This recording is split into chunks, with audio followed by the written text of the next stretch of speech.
Sekarang kita bahas lagi masalah uvea melengkapi video sebelumnya. Sebelumnya kita harus tahu dulu anatominya dari mata itu. Jadi dari depan itu ada kornea, kemudian celah dari iris ini disebut pupil, kemudian ada lensa, kemudian ke belakang ada vitreus, kemudian ada retina, ada sklera yang putih itu, dan ada optic nerve atau nervus opticus. Kemudian di sini cekungan di sini ada fovea centralis. Nah, kemudian ada uvea. Uvea ini dibagi 3, terdiri dari iris, badan siliaris, dan koroid. Oke, lanjut ya. Nah, sekarang kita bahas uveitis. Kita ulang ya, kemarin kita bahas definisinya itu adanya peradangan pada uvea, yaitu iris, badan silier, dan koroid. Nah, ternyata klasifikasinya ada 3. Ada anatomi, berdasarkan anatomi, ada berdasarkan klinisnya, ada berdasarkan patologisnya. Untuk yang anatominya itu dibagi menjadi 4. Uveitis anterior atau iridosiklitis, yaitu peradangan pada iris sampai pars plicata corpus ciliarisnya. Yang kedua intermediate atau pars planitis, itu yang terkena pars pananya sampai bagian tepi retina. Yang ketiga itu posterior, yang kena cuma koroidnya atau kita sebut koroiditis. Kemudian panuveitis ini mencakup keseluruhan, jadi anterior, intermediate, posterior. Nah, untuk membedakannya mana anterior, mana intermediate, mana posterior itu kita lihat dari sini ya. Di gambar ini ada gambar warna merah itu yang anterior, yang biru itu intermediate, yang hijau posterior. Nah, untuk panuveitis itu mencakup merah, biru, dan hijau. Jadi seperti itu untuk berdasarkan anatomi. Nah, untuk klinisnya ternyata dia dibagi 2, ada akut dan ada kronik. Akut itu durasinya dari 6 minggu sampai 3 bulan, dan untuk yang kronik dia lebih dari 3 bulan gejalanya. Nah, yang ketiga itu ada berdasarkan klasifikasi patologisnya. Dia dibagi menjadi supuratif dan non-supuratif atau Woods classification. Nah, non-supuratif ini dibagi lagi menjadi 2, non-granulomatosa dan granulomatosa. Nah, untuk anterior atau iridosiklitis kita juga pernah bahas. Gejalanya itu ada nyeri terutama malam hari, kemudian matanya merah, ada fotofobi atau takut cahaya, ada blefarospasme, ada lakrimasi. Lakrimasi itu dia mengeluarkan air mata terus. Kemudian ada penurunan visus, jadi tajam penglihatannya menurun. Kemudian untuk tandanya ada edem palpebra, jadi palpebranya bengkak, kelopak matanya itu dia bengkak, dan ada corneal signs, ada anterior chamber signs, ada iris signs, dan pupillaris signs.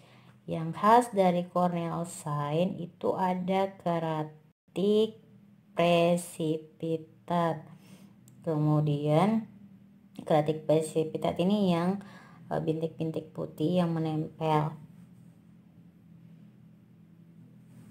Kemudian ada edem, jadi juga korneanya juga bengkak. Kemudian ada opasitas kornea posterior.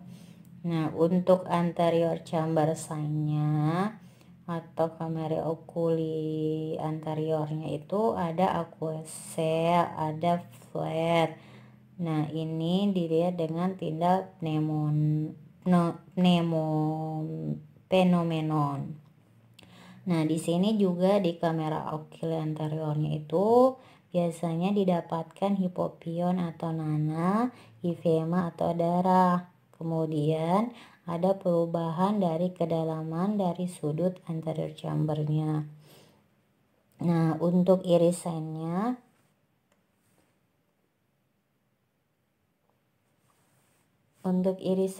di sini ada perubahan pola. Jadi dia dari normal berubah bentuk menjadi tidak normal dan warnanya juga berubah.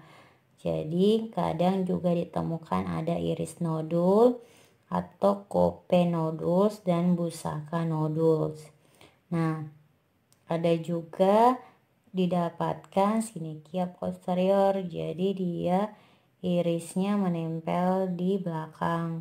Nah, ada juga neurovaskularisasi iris atau rubeosis iridis.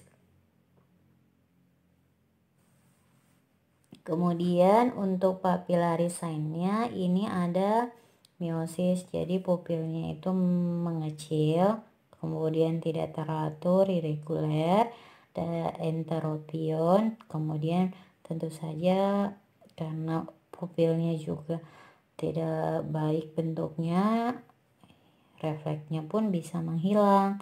Kemudian ada occlusio pupillae.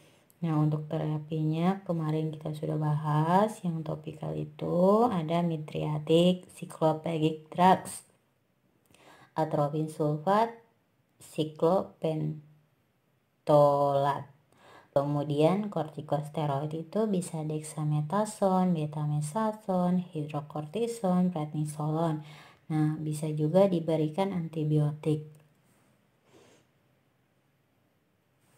Kemudian untuk sistemiknya kita berikan kortikosteroid, NSAID, dan imunosupresan.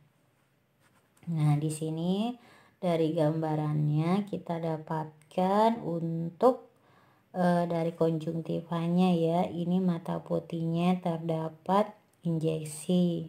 Jadi dia merah-merah. Kemudian dari korneanya dia ada edem, bengkak, kemudian ada keratik presipitat yang putih-putih, kemudian di dalam kamera okuli anteriornya itu antara iris dan kornea itu bisa ada hipopion, ada hifema, ada sel, ada flare, kemudian sudutnya juga menyempit. Dari irisnya sendiri bisa berubah bentuk dari bulat menjadi tidak teratur seperti berbunga-bunga. Kemudian dia refleks pupilnya menghilang, juga dia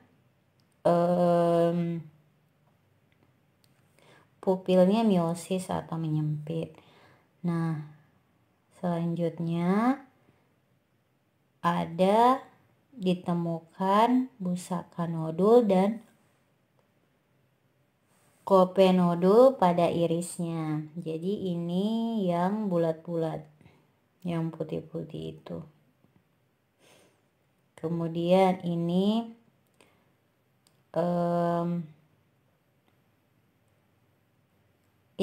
uveitis posterior.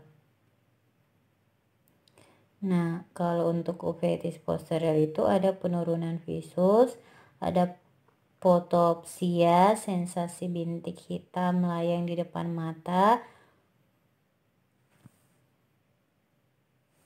ada metamorfosia atau mikropsia, ada juga makropsia, juga skotoma.